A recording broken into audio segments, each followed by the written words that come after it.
मित्रों, आप सभी स्वदीजनों को सादर प्रणाम। मैं मनोज शुक्ला बाराबंकी से आज आप सबके बीच अयोध्या के महाराजा दशरथ की पत्नी कैकेयी पर आधारित एक संक्षिप्त काव्य रचना प्रस्तुत कर रहा हूं, जिसमें महारानी कैकेयी ने महाराजा दशरथ से अपने 2 वरदानों को मांगा था। आप सबको याद होगा कि देवताओं और असुरों के बीच एक भयानक विकराल युद्ध हुआ था और उस युद्ध में देवताओं की ओर से महाराजा दशरथ स्वयं लड़ने गए थे और वहां पर महारानी कैकेयी ने उनकी सारथी बनकर घायल महाराजा दशरथ के प्राणों की रक्षा की थी। उसके इस कार्य से खुश होकर महाराजा दशरथ ने कैकेयी को 2 वरदान दिए थे।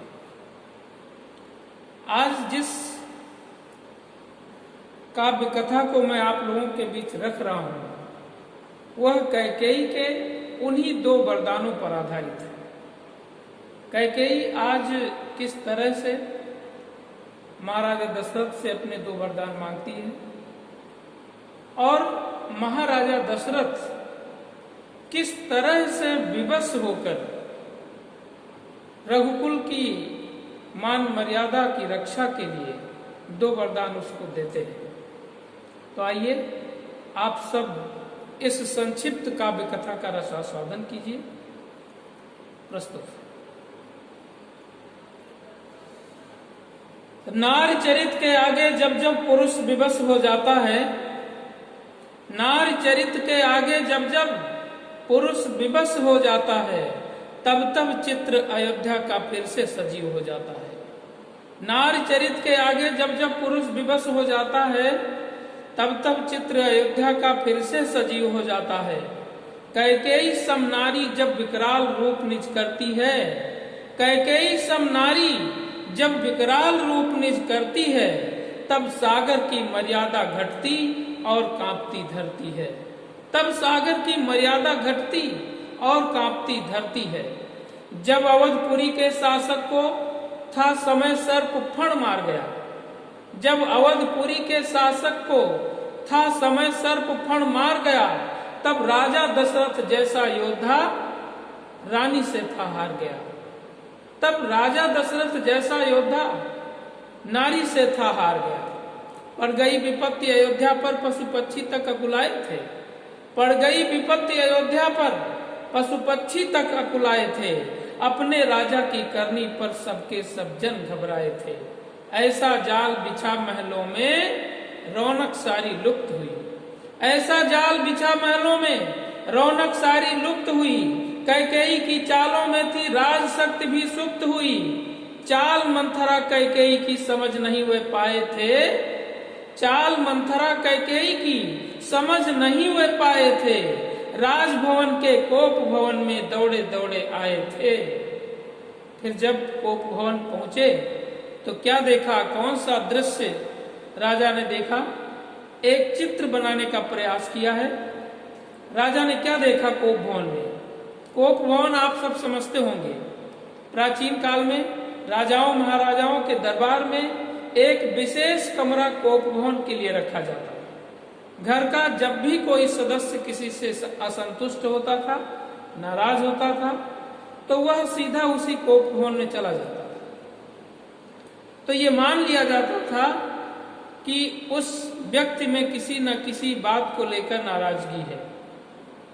तो आज कैकेयी भी उसी कोप भवन में चली गई। जब दशरथ को ये सूचना मिली कि उसकी रानी कैकेयी कोप भवन में चली गई, तो दशरथ दौड़ते हुए कोप भवन पहुंचे और जब पहुंचे तो उन्होंने क्या देखा? देखा रानी कैकेयी को वह कोप भवन में लेटी थी। देखा रानी कैकेयी को वह कोप भवन में लेटी थी। थे बिखरे हुए केश उसके तन पर कुछ वस्त्र लपेटी थी। हाथों के चूड़ी कंगन भी सब कोप भवन में बिखरे थे। हाथों के चूड़ी कंगन भी सब कोप भवन में बिखरे थे गाल गुलाबी सूख रहे जो कुछ क्षण पहले निखरे थे। जो तन अब तक था रत्न और हीरे मोती से सजा हुआ, जो तन अब तक था रत्न और हीरे मोती से सजा हुआ, वह अब ऐसा लगता था मानो चंद्र ग्रहण था लगा हुआ। वह अब ऐसे लगता था मानो चंद्र ग्रहण है लगा हुआ। जो गाल गुलाबी थे अब तक वे लगते अब मुरझाए थे। जो गाल गुलाबी थे अब तक वे लगते अब मुरझाए थे। उसके शरीर के अंग सभी जैसे हो रहे पराये थे। श्रृंगार प्रसाधन गायब थे, पूरा शरीर मुरझाया था। श्रृंगार प्रसाधन गायब थे, पूरा शरीर मुरझाया था। राजमहल का सब सुख उसने त्यागा और ठुकराया था। वह ऐसे थी छटपटा रही, वह ऐसे थी छटपटा रही जैसे यमराज ने घेरा हो, मानो सूर्योदय होते ही गायब हो गया सवेरा हो। वह ऐसे थी छटपटा रही जैसे यमराज ने घेरा हो, मानो सूर्योदय होते ही गायब हो गया सवेरा हो। और उसका विकराल रूप जिस क्षण राजा की नजरों में आया, उसका विकराल रूप जिस क्षण राजा की नजरों में आया, थी खिसक जमीन गई पैरों के नीचे से मन घबराया। थी खिसक जमीन गई पैरों के नीचे से मन घबराया। दौड़े दौड़े फिर पास गए, बोले रानी क्या बात हुई। दौड़े दौड़े फिर पास गए, बोले रानी क्या बात हुई। किसने ये हाल किया तेरा, किसकी इतनी औकात हुई। किसने ये हाल किया तेरा, किसकी इतनी औकात हुई। हे मेरी जीवन संगिनी, मेरी प्राण प्रिय कुछ बोलो तो। राजा दशरथ ने पूछा कहती, हे मेरी जीवन संगिनी, मेरी प्राण प्रिय कुछ बोलो तो। किस पीड़ा ने घेरा है तुमको, व्यथा गांठ निज खोलो तो। किस राजा को रंक बना दूं, किस राजा को रंक बना दूं, किसको देश निकाला दूं। कहो तो सूर्य चंद्र का मुख भी कर सफेद से काला दूं। कहो तो सूर्य चंद्र का मुख भी कर सफेद से काला दूं। तुमसे बढ़कर इस दुनिया में न कुछ अमूल्य हो सकता है। तुमसे बढ़कर इस दुनिया में न कुछ अमूल्य हो सकता है। तुमको तड़पाकर इस वसुधा पर कोई नहीं रह सकता है। हे मेरी प्राण प्रिय जल्दी से बाहों में आ जाओ तुम। हे मेरी प्राण प्रिय जल्दी से बाहों में आ जाओ तुम। किसको मृत्यु ने घेरा है जल्दी मुझको बतलाओ तुम। देखा कैकेयी ने राजा को मोह पास में बंधे हुए। अब कैकेयी ने भांप लिया राजा की उस दीन अवस्था को, कैकेयी ने भांप लिया। तो मैंने लिखा कि देखा कैकेयी ने राजा को मोह पास में बंधे हुए। देखा कैकेयी ने राजा को मोह पास में बंधे हुए। थी जिसे साधना चाह रही हुए स्वयं लग रहे सधे हुए। रानी ने अवसर भांप लिया, रानी ने अवसर भांप लिया। सोचा चिंता की बात नहीं, वरदान आज के दिन ही लूंगी, होने दूंगी रात नहीं। रानी ने अवसर भांप लिया, सोचा चिंता की बात नहीं, वरदान आज के दिन ही लूंगी, होने दूंगी रात नहीं। बोली कैकेयी राजा से, फिर बोली कैकेयी राजा से, हे प्राणनाथ तुम झूठे हो। मैं भली भांति पहचान गई हूँ तुम भी मुझसे रूठे हो। फिर बोली कैकेयी राजा से, हे प्राणनाथ तुम झूठे हो। मैं भली भांति पहचान गई हूँ तुम भी मुझसे रूठे हो। यदि मुझसे रूठे ना होते तो भूल नहीं मुझको जाते। यदि मुझसे रूठे ना होते तो भूल नहीं मुझको जाते। और यदि मुझको भूले ना होते वरदान भूल कैसे जाते। अब कैकेयी ने अपने उन दो वरदानों को याद दिलाने का प्रयास किया महाराज दशरथ को। कैकेयी ने बताया कि देवासुर संग्राम भयानक, प्राणनाथ क्या भूल गए। देवासुर संग्राम भयानक, प्राणनाथ क्या भूल गए। बनी सारथी कैकेयी थी, लगता यह भी भूल गए। तुम पुत्र मोह में भूल गए हो पत्नी के एहसानों को। तुम पुत्र मोह में भूल गए हो पत्नी के एहसानों को, इसलिए भूल बैठे हो तुम कैकेयी के वरदानों को, इसलिए भूल बैठे हो तुम कैकेयी के वरदानों को। और वरदान नहीं पूरे करने थे तो असत्य क्यों बोले थे, वरदान नहीं पूरे करने थे तो असत्य क्यों बोले थे, रघुकुल की मर्यादा को फिर क्यों असत्य से तोले थे। तुम एक स्वार्थी राजा हो, यह बात आज मैं जान गई, तुम एक स्वार्थी राजा हो, यह बात आज मैं जान गई। तुम मिथ्याभाषी हो महीम, मैं भली भांति पहचान गई। तुम मिथ्याभाषी हो महीम, मैं भली भांति पहचान गई। तुमको क्या फर्क पड़ेगा मेरे जीने अथवा मरने में, तुमको क्या फर्क पड़ेगा मेरे जीने अथवा मरने में। तुम तो डूबे हो राम भक्ति में, कौशल्या हित करने में। तुमको क्या फर्क पड़ेगा मेरे जीने अथवा मरने में, तुम तो डूबे हो राम भक्ति में, कौशल्या हित करने में। अब मेरे समक्ष आकर के अब घड़ियाली आंसू छोड़ो ना, मेरे समक्ष आकर के अब घड़ियाली आंसू छोड़ो ना। वरदान न दो मुझको चाहे पर रघुकुल नीति को तोड़ो ना, वरदान न दो मुझको चाहे पर रघुकुल रीति को छोड़ो ना। कैकेयी के शब्द बाण सुन राजा दशरथ कांप गए, कैकेयी के शब्द बाण सुन राजा दशरथ कांप गए। चाल मंथरा कैकेयी की मन ही मन वे भांप गए। कैकेयी का एक एक स्वर दशरथ का दिल चीर गया, कैकेयी का एक एक स्वर दशरथ का दिल चीर गया। 56 इंची सीने में था छोड़ विषैला तीर गया।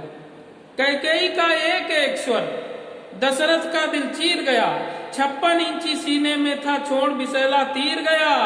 फिर व्यथित भाव से राजा बोले प्राण प्रिय क्या कहती हो, फिर व्यथित भाव से राजा बोले प्राण प्रिय क्या कहती हो। तुम राजमहल में नहीं अपितु दशरथ के दिल में रहती हो, तुम राजमहल में नहीं अपितु दशरथ के दिल में रहती हो। तुमने ये कैसे सोच लिया तेरा पति तुझसे रूठा है, तुमने ये कैसे सोच लिया तेरा पति तुझसे रूठा है। तुमने यह कैसे सोच लिया कि राजा दशरथ झूठा है। तुम 2 वर नहीं 4 मांगो, तुम 2 वर नहीं 4 मांगो, मैं अभी इसी क्षण देता हूँ। जो भूल हुई अनजाने में मुझसे मैं वापस लेता हूँ, जो भूल हुई अनजाने में मुझसे मैं वापस लेता हूँ। मैं रघुकुल कमल दिवाकर हूँ, मेरी अपनी मर्यादा है। मैं रघुकुल कमल दिवाकर हूँ, मेरी अपनी मर्यादा है। हे प्राण प्रिय रघुकुल की चिंता मुझे प्राण से ज्यादा है। हे प्राण प्रिय रघुकुल की चिंता मुझे प्राण से ज्यादा है। अब बोलो क्या मांग रही हो मुझसे, अभी इसी क्षण मांगो तुम। बोलो क्या मांग रही हो मुझसे, अभी इसी क्षण मांगो तुम। मैं अभी इसी क्षण दे दूंगा, पर क्रोध इसी क्षण त्यागो तुम। मैं अभी इसी क्षण दे दूंगा, पर क्रोध इसी क्षण त्यागो तुम। मैंने अपने इस जीवन में न बोला झूठा वचन कभी, मैंने अपने इस जीवन में न बोला झूठा वचन कभी। न्यौछावर प्राण करूंगा तत्क्षण पूर्ण करूंगा वचन अभी। न्यौछावर प्राण करूंगा तत्क्षण पूर्ण करूंगा वचन अभी। रघुकुल की मर्यादा केवल, रघुकुल की मर्यादा केवल, जिसे किसी को दे न सकूं, इसके अतिरिक्त नहीं कुछ भी जिसको मैं तुझको दे न सकूं। इसके अतिरिक्त नहीं कुछ भी जिसको मैं तुझको दे न सकूं। तू जल्दी से वरदान मांग ले, तेरा प्रियतम आकुल है। तू जल्दी से वरदान मांग ले, तेरा प्रियतम आकुल है। तेरी यह हालत देख हो रहा राजा दशरथ व्याकुल है। तो दशरथ का भाव देख करके, दशरथ का भाव देख करके कैकेयी खड़ी हुई उठकर, दशरथ का भाव देख करके कैकेयी खड़ी हुई उठकर बोली प्रियतम वरदान मुझे दो अपनी बाहों में भरकर। बोली प्रियतम वरदान मुझे दो अपनी बाहों में भरकर। और खा करके कसम अभी बोलो वरदान नहीं ठुकराओगे। खा करके कसम अभी बोलो वरदान नहीं ठुकराओगे। मैं जैसा मांगू वैसा देकर अपना वचन निभाओगे। मैं जैसा मांगू वैसा देकर अपना वचन निभाओगे। तो दशरथ बोले, हे प्राण प्रिय, दशरथ बोले, हे प्राण प्रिय, मैं कसम तुम्हारी खाता हूँ और दोनों वरदान पूर्ण करने का अपना वचन निभाता हूँ। दशरथ बोले, हे प्राण प्रिय, मैं कसम तुम्हारी खाता हूँ, दोनों वरदान पूर्ण करने का अपना वचन निभाता हूँ। खुद अपनी शपथ को सुनते ही कैकेयी अति अकुलाई है। खुद अपनी शपथ को सुनते ही, खुद अपनी शपथ को सुनते ही कैकेयी अति अकुलाई है। बोली, तुमको तो राम अधिक प्रिय, फिर कसम मेरी क्यों खाई है। बोली, तुमको तो राम अधिक प्रिय, फिर कसम मेरी क्यों खाई है। 2 के 4 बता करके तुम झूठा प्रेम जताते हो। 2 के 4 बता करके तुम झूठा प्रेम जताते हो और मुझसे भी अधिक राम है प्रिय और कसम हमारी खाते हो। 2 के 4 बता करके तुम झूठा प्रेम जताते हो और मुझसे भी अधिक राम प्रिय है और कसम हमारी खाते हो।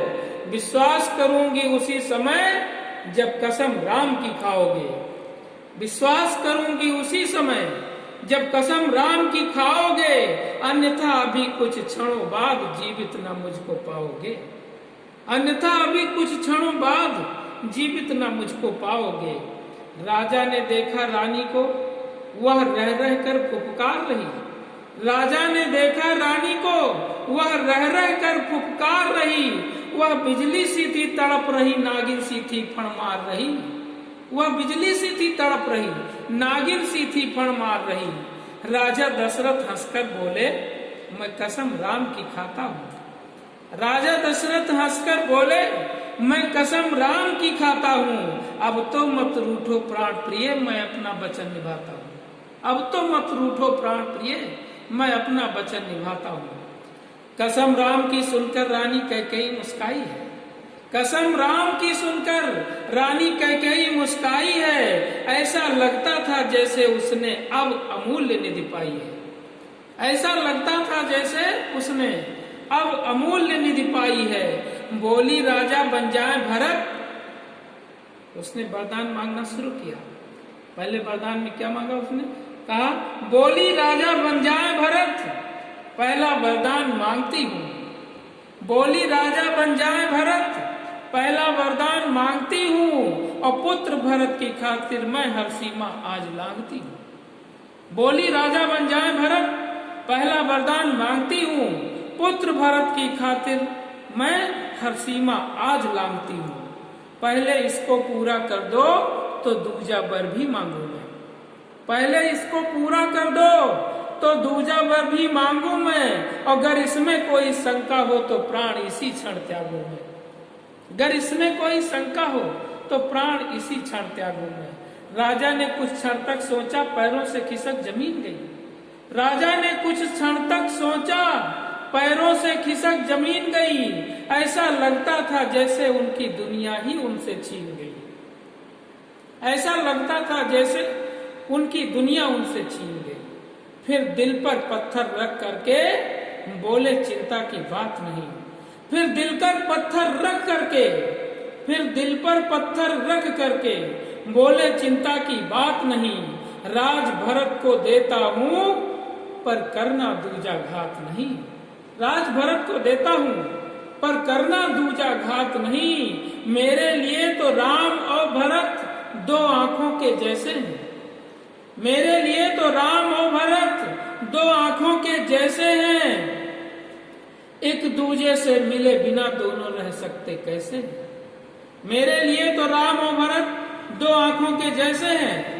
एक दूजे से मिले बिना दोनों रह सकते कैसे हैं? और भेदभाव दोनों में कैसे तेरे मन में आए हैं? राजा दशरथ ने कैकेयी से कहा दोनों के बीच भेदभाव, तो भेदभाव दोनों में कैसे तेरे मन में आए हैं? हे रानी कुत्सित विचार ये तूने किससे पाए हैं? हे रानी कुत्सित विचार ये तूने किससे पाए हैं? मांग इसी क्षण दूजा वर, मांग इसी क्षण दूजा वर, देकर मैं अपना काम करूं, आज अधिक हूं थका हुआ, अब जाकर मैं आराम करूं। मांग इसी क्षण दूजा वर, मैं देकर अपना काम करूं, आज अधिक हूं थका हुआ, अब जाकर मैं आराम करूं।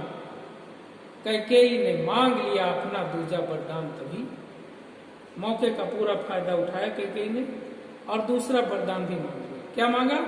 कैकेयी ने मांग लिया अपना दूजा वरदान, तभी 14 वर्षों के लिए राम प्रस्थान करें वनवास अभी।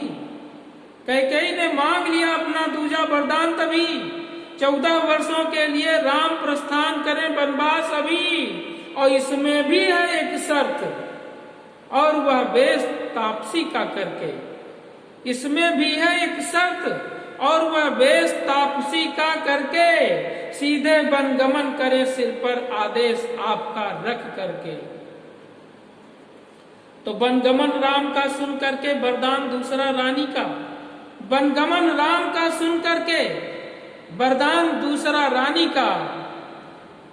दशरथ हो गए अधीर देख मुख कैकेयी महारानी का। वनगमन राम का सुन करके वरदान दूसरा रानी का, दशरथ हो गए अधीर देख मुख कैकेयी महारानी का। और सोचने लगे ये माता है, सोचने लगे ये माता है या नीच सर्पिणी है कोई। सोचने लगे ये माता है या नीच सर्पिणी है कोई। वनगमन पुत्र का कहते ही क्यों माँ की ममता न रोई। वनगमन पुत्र का कहते ही क्यों माँ की ममता न रोई। सिर अपना पकड़ के बैठ गए, सिर अपना पकड़ के बैठ गए, रो उठा हृदय आकुल होकर, पैरों से खिसक जमीन गई, रोए दशरथ व्याकुल होकर। और रोते रोते राजा दशरथ ने कैकेयी को समझाया, रोते रोते राजा दशरथ ने कैकेयी को समझाया। बोले रानी क्या मांग लिया, कुछ और नहीं तुझको भाया। बोले रानी क्या मांग लिया, कुछ और नहीं तुझको भाया। मेरा अधिकार नहीं कुछ भी, जो कुछ है वह सब है तेरा। और वरदान दूसरे के बदले सर्वस्व निछावर है मेरा। मेरा अधिकार नहीं कुछ भी, जो कुछ है वह सब है तेरा। वरदान दूसरे के बदले सर्वस्व निछावर है मेरा। अगर जीवित मुझे देखना है, अगर जीवित मुझे देखना है, वरदान दूसरा वापस लो। और राम नहीं होंगे राजा, राम नहीं होंगे राजा, पर इतना कष्ट उसे मत दो, पर इतना कष्ट उसे मत दो। तेरा पति आज रो रहा है, हे रानी तनिक विचार करो। तेरा पति आज रो रहा है, हे रानी तनिक विचार करो। इस दीन अकिंचन दशरथ पर अब और न दूजा वार करो। तुम माता भरत की हो केवल, तुम माता भरत की हो केवल, मैं पिता 4 पुत्रों का हूँ। तुम माता भरत की हो केवल, मैं पिता 4 पुत्रों का हूँ।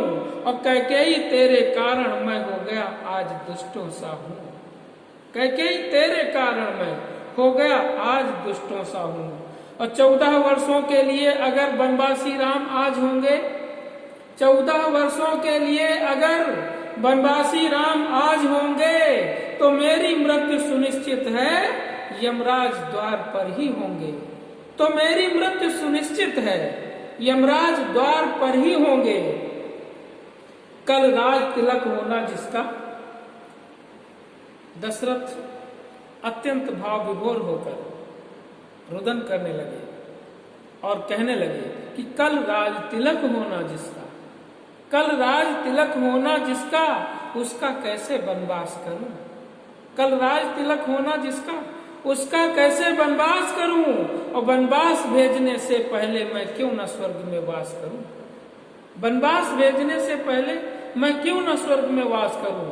फुफकार उठी कैकेयी फिर, फुफकार उठी कैकेयी फिर, बोली आहें क्यों भरते हो। और वरदान नहीं देना है तो दुख अबला सम क्यों करते हो। कैकेयी फिर फुफकार उठी, बोली आहें क्यों भरते हो। और वरदान नहीं देना है तो दुख अबला सम क्यों करते हो। और पुत्र भरत के प्रति पहले से खोट तुम्हारे मन में है। पुत्र भरत के प्रति पहले से खोट तुम्हारे मन में है, मैं जान रही थी पहले से यह चोट मेरे जीवन में है। और यदि देने की क्षमता ना हो, यदि देने की क्षमता ना हो तो झूठे वरदान नहीं देना। यदि देने की क्षमता ना हो तो झूठे वरदान नहीं देना। मेरे समक्ष अब और कभी रघुकुल गुणगान न कर देना। और अबला सम आंसू छोड़ छोड़, अबला सम आंसू छोड़ छोड़ कर मेरे आगे रो मत।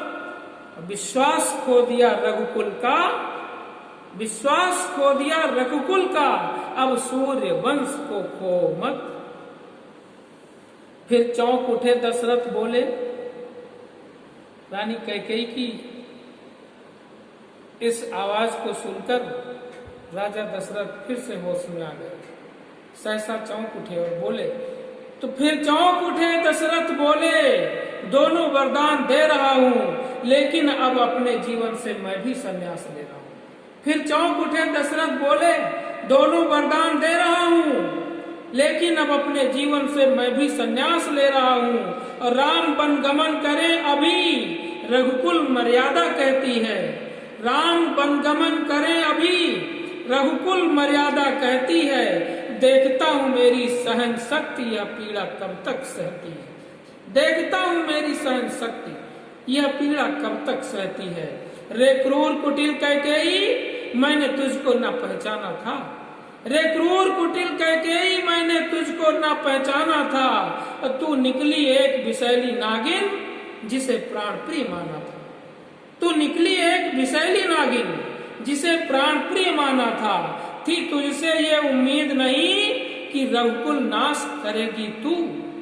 थी तुझसे ये उम्मीद नहीं कि रघुकुल नाश करेगी तू। इस सुख समृद्धि से युक्त अवध का पूर्ण विनाश करेगी तू। रघुकुल मर्यादा के कारण मैं तुझको दे वरदान रहा। ज्येष्ठ पुत्र के राज तिलक का शेष मेरा अरमान रहा।